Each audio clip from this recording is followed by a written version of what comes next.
አክብሮታዊ ሰላምታችን በያላችሁበት ይድረሳችሁ ውድ የጂኤምኤን ቴሌቪዥን ተመልካቾቻችን እንደምን አመሻችሁ። ሀገር አቀፍና ዓለም አቀፍ መረጃዎችን በዓለም ዙሪያ ከ16 በላይ በሆኑ ቋንቋዎች ተደራሽ የሚያደርገው ጂኤምኤን ቴሌቪዥን ዛሬም ለለውጥ ይሰራል በሚለው መርሁ ወቅታዊ መረጃዎችን አቀናጅቶ ይዞላችሁ ቀርቧል። ላይክ፣ ሼር፣ ሰብስክራይብ በማድረግ ቤተሰብ ሁኑ እያልኩ አርዕስቶችን እንሆም። እየሰራን ያለነው ሀገር ለማፍረስ የሚተጉ ጽንፈኛና ነውጠኞችን ለመመከት ነው ሲሉ ፊልድ ማርሻል ብርሃኑ ጁላ ተናገሩ። የልዩ ዘመቻዎች እዝ ማሰልጠኛ ማዕከል ለ45ኛ ጊዜ ያሰለጠናቸውን ጽናት ኮርስ መሰረታዊ ኮማንዶዎችን በዛሬው ዕለት በደመቀ ሁኔታ አስመርቋል። በዚሁ የምረቃ ስነ ስርዓት ላይ በክብር እንግድነት የተገኙት የጦር ኃይሎች ጠቅላይ ኤታማዦር ሹም ክቡር ፊልድ ማርሻል ብርሃኑ ጁላ ተመራቂዎች ቀይ ማሊያውን እንዲለብሱ ከፈቀዱ በኋላ ባስተላለፉት መልእክት የመከላከያ ሰራዊት የኢትዮጵያ መከታ መሆኑን ገልጸዋል።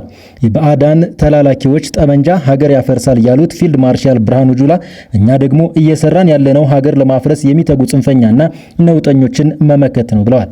የአየር ወለድና ኮማንዶ ኃይል በአካል ብቃቱ በጽናቱና በከፍተኛ ወታደራዊ ዕውቀቱ የውጊያ አቅጣጫ ቀያሪ ኃይል በመሆኑ ከውጭና ከውስጥ የተቃጡ ወረራዎችንና ግጭቶችን በመመከት በሰው ሰራሽና ተፈጥሯዊ ፈተናዎች ውስጥ አልፎ ሀገራዊ አደራውን በብቃት መወጣቱን ገልጸዋል። ፊልድ ማርሻል ብርሃኑ ጁላ ጀግኖች ኢትዮጵያውያን ከሰማይ የመርዝ ዝናብ እየዘነበባቸው በጎራዴና በዲሞፍተር ተዋግተው ያቆዩልን ሀገር ዛሬ ቀኝ ገዢዎች ባልተናነሰ ዘመናዊ የቴክኖሎጂ ግኝቶች ታጥቀንና የሰው ኪሳራ ቀንሰን በነበልባል አቅም የምንዋጋበት ዘመን ላይ እንገኛለን ብለዋል። የእነኛን ጀግኖች ቃል ለመጠበቅና የሀገርን ብሔራዊ ጥቅምን ለማስከበር ዛሬም በተጠንቀቅ እንገኛለን ያሉት ፊልድ ማርሻል ብርሃኑ ጁላ የዛሬ ተመራቂዎች ምን ያህል እልህ አስጨራሽ ትንቅንቅ አድርገው ስልጣናቸውን እንዳጠናቀቁ በተመለከቱት ገለጻ መረዳታቸውን አስነስተዋል። የኮማንዶ ስልጠና ከቀላል ወደ ከባድ ከከባድ ወደ ውስብስብ የሚሻገርና ከውትድርና ወደ ላቀ ውትድርና ሽግግር ሂደቱን እንደ ስያሜያቸው በጽናት ተሻግረው ሀገራቸውና ሕዝባቸው የሰጣቸውን ተልዕኮ በቁርጠኝነት መወጣት እንዳለባቸው አደራ ሰጥተዋል። ተመራቂዎች በእሳት ተፈትነው የወጡ የኢትዮጵያን ብሔራዊ ጥቅም በታማኝነትና በቁርጠኝነት ማስከበር የሚችሉ ዝግጁ ኃይል በመሆን ከነበሩ የኮማንዶ አባላት ጋር በመቀላቀል የቀደመ መለያ የሆነውን ጀግንነት እንዲያስጠብቁ ከክቡር ጠቅላይ ኤታማዦር ሹም አደራ ተሰጥቷቸዋል። የክብር እንግዶቹ በዕለቱ በአሰልጣኞቹና ሰልጣኞቹ የተገነቡ ልዩ ልዩ ፕሮጀክቶች መርቀው የከፈቱ ሲሆን በሰልጣኞቹ የቀረቡ ማራኪ ወታደራዊ ትርኢቶች ለስነ ስርዓቱ ልዩ ድምቀት ሰጥተውታል። በምረቃ መርሃ ግብሩ ላይ የጦር ኃይሎች ጠቅላይ ኤታማዦር ሹም ፊልድ ማርሻል ብርሃኑ ጁላን ጨምሮ ምክትል ጠቅላይ ኤታማዦር ሹም ጄኔራል አበባው ታደሰ፣ የመከላከያ የተኩስ አመራር ኃላፊ ጄኔራል አለምሸት ደገፌ፣ የመከላከያ ስልጠና ዋና መምሪያ ኃላፊ ጄኔራል ኢመር መኮንን፣ የመከላከያ መሐንዲስ ዋና መምሪያ ኃላፊ ጄኔራል ደስታ አብቼ፣ የሐዋሳ ከተማ ከንቲባ አቶ ጥራቱ በየነ፣ የልዩ ዘመቻዎች እዝ አዛዥ ሌተናል ጄኔራል ሹማ አብደታ፣ የክልሉ ምክትል ርዕሰ መስተዳደሮች ጄኔራል መኮንኖች እና ጥሪ የተደረገላቸው እንግዶች ተገኝተዋል። የሕዝብ ተወካዮች ምክር ቤት አፈ ጉባኤ አቶ ታገሰ ጫፎ የሀገራችን ዘላቂ ሰላም አንድነትና አብሮነት በጽኑ መሰረት ላይ ለማቆም ያለመው ታሪካዊ ሀገራዊ ምክክር ጉባኤ በስኬት መጠናቀቁን በማስመልከት ለመላው ኢትዮጵያውያን የእንኳን ደስ አላችሁ መልእክት አስተላልፈዋል። አቶ ታገሰ በማህበራዊ ትስስር ገጻቸው ባሰፈሩት መልእክት ይህ ጉባኤ ለነገዋ ጠንካራ ኢትዮጵያ መሰረት የጣለበት እና የሀገራችንን የወደፊት ዕጣ ፋንታ በጋራ የቀረጸበት ታሪካዊ ምዕራፍ መሆኑን ገልጸዋል። የዚሁ የምክክር ሂደት ዋና ዓላማ በሀገራችን ለረጅም ጊዜያት የግጭት መነሻ የሆኑ መሰረታዊ ሀገራዊ ጉዳዮችን በውይይት መፍታት መሆኑን ያነሱት አቶ ታገሰ ምክክሩ በኢትዮጵያ ታሪክ የመጀመሪያው አካታችና አጠቃላይ ሀገራዊ መድረክ መሆኑ ልዩ እንደሚያደርገው አስረድተዋል። የምክክር ሂደቱ በሕዝብ ተወካዮች ምክር ቤት ባወጣው አዋጅ ቁጥር 1265/2014 መሰረት ራሱን የቻለ እና ገለልተኛ የፌዴራል መንግስት አካል ሆኖ በተቋቋመው የኢትዮጵያ ሀገራዊ ምክክር ኮሚሽን አማካይነት በህጋዊ ስርዓት መመራቱን አፈ ጉባኤ አስታውቀዋል።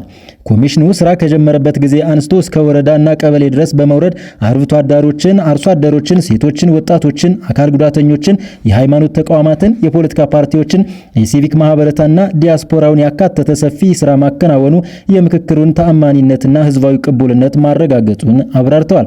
ከህዝብና ከባለድርሻ አካላት በተሰበሰቡ አጀንዳዎች መሰረት ተለይተው በቀረቡ 8 አበይት ሀገራዊ ጉዳዮች ላይ ከመላው ሀገራችን በተውጣጡ ከ4000 በላይ ተሳታፊዎች በሰላማዊና በዲሞክራሲያዊ መንገድ ሰፊ ምክክር በማድረግ የጋራ መግባባት ላይ መድረሳቸው ተገልጿል። በዚህ የኃይልና የጦርነት ፖለቲካን በማስቀረት ችግሮችን በጠረጴዛ ዙሪያ መፍታት እንደሚቻል ማሳየት መቻሉን አፈ ጉባኤው ገልጸዋል። ምክክሩ በስኬት ሲጠናቀቅ ለሀገራችን ዘላቂ መፍትሄ የሚሆኑ በርካታ አበይት ምክረ ሐሳቦች መፍለቃቸውንም ጠቁመዋል። እነዚህ ምክረ ሐሳቦች ለቀጣይ የፖሊሲ ማሻሻያዎች፣ ለህገ መንግስታዊ እና ተቋማዊ ለውጦች እንዲሁም ለዘላቂ እርቅና ብሔራዊ መግባባት መሰረት የሚጥሉ መሆናቸውን አስገንዝበዋል። የምክክሩ ዋነኛ ግብ የትናንት ታሪካዊ ስብራቶችን በማከም ለቀጣዩ ትውልድ ሰላሟ የተጠበቀና ብልጽግናዋ የተረጋገጠ ሀገር ማስረከብ በመሆኑ መላው የኢትዮጵያ ህዝብ፣ የፖለቲካ ኃይሎችና የመንግስት አካላት ከምክክሩ የተገኙ ውጤቶችን በባለቤትነት በመጠበቅ ወደ ተግባር እንዲተረጉሟቸው አፈጉባኤው ጥሪያቸውን አስተላልፈዋል። ለዚህ ታሪካዊ ምዕራፍ ስኬት አስተዋጽኦ ላደረጉ አካላትም በራሳቸውና በምክር ቤቱ ስም ምስጋና አቅርበዋል። ሩሲያ በዩክሬን ባደረሰችው ጥቃት 2 ሰዎች መሞታቸው ተገለጸ። ሩሲያ በዩክሬን ላይ ባደረሰችው ጥቃት 2 ሰዎች እንደተገደሉና 9 ሰዎች እስካሁን የደረሱበት እንዳልታወቀ ተገለጸ። ከአንድ ቀን በፊት በመገበያያ ማዕከል ላይ በተፈጸመ ጥቃት 16 ሰዎች ተገድለዋል። በኪየቭ የባሊስቲክ ሚሳኤል ማስጠንቀቂያ ከተሰጠ በኋላ በመጋዘን በተነሳ እሳት ሳቢያ አንድ ግለሰብ መገደሉ ተገልጿል። ሌላ ግለሰብ ደግሞ ዛፖሪዣህ ውስጥ በድሮን ጥቃት ተገድሏል ተብሏል።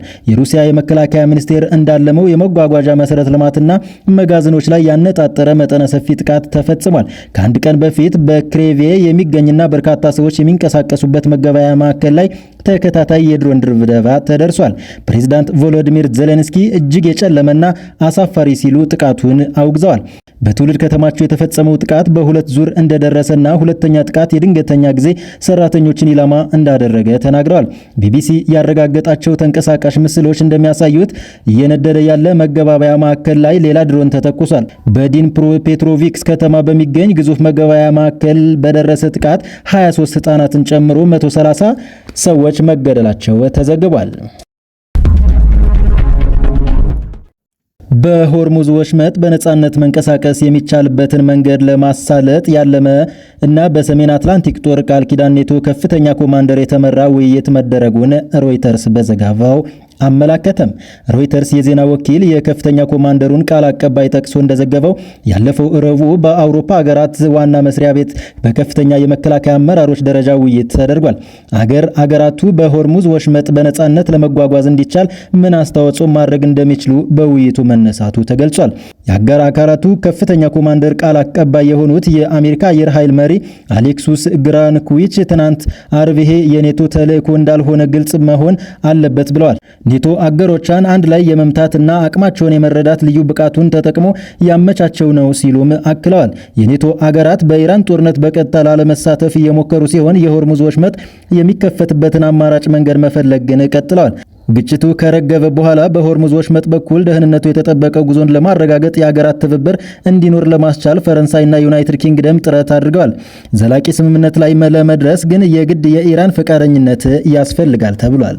ክቡራትና ክቡራን ተመልካቾቻችን ከጂኤምኤን ቴሌቪዥን ለዕለተ ቅዳሜ ለምሽት የያዝናቸው ዜናዎች የእስካሁኖቹ ይመስሉ ነበር። በቀጣይ ዜና ተመልሰን እስከምንገናኝ ድረስ በያላችሁበት ሰላም ሁኑ።